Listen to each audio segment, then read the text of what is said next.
The Korean War was a war fought between the United States-backed capitalist South Korea and the Russian and Chinese-backed communist North Korea between 1950 and 1953. It was fought to contain the spread of communism.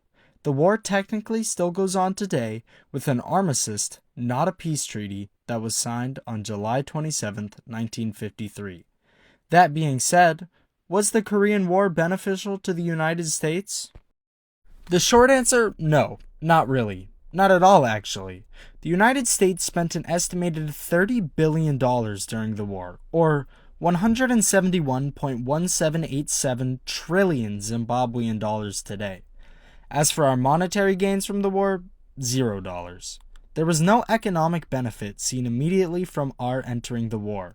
However, after the war, we did gain South Korea and Japan as valuable trade partners. Another way to look at the cost is the cost in lives from the war.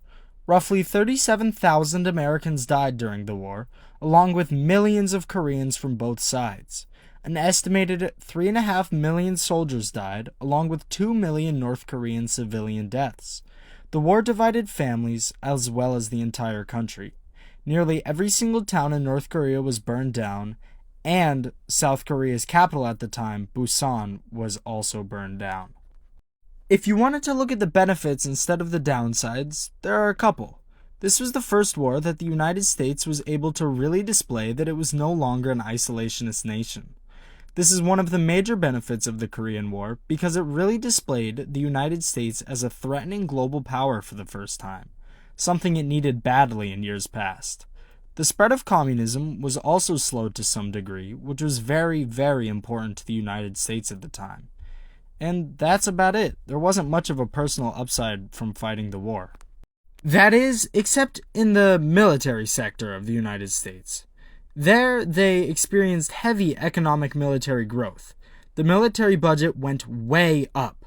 A military-industrial complex also formed, where consumer companies like Boeing and General Electric started manufacturing military supplies like guns and planes.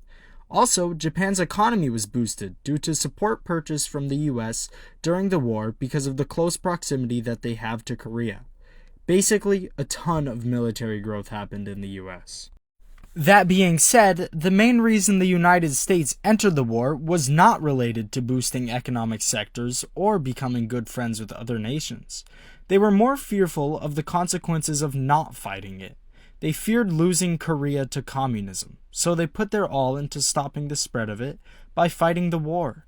The domino theory, which was developed after the war, stated that if one nation was lost to communism, then the rest of the nations would fall to it also. This retrospectively applies to the Korean War. The US was fearful of losing everywhere to communism by only losing one nation. The US did not care whatsoever about personal gains. They gained no land, and there was no potential prospects of gaining land from this war. All that happened was that they spread their democratic influence.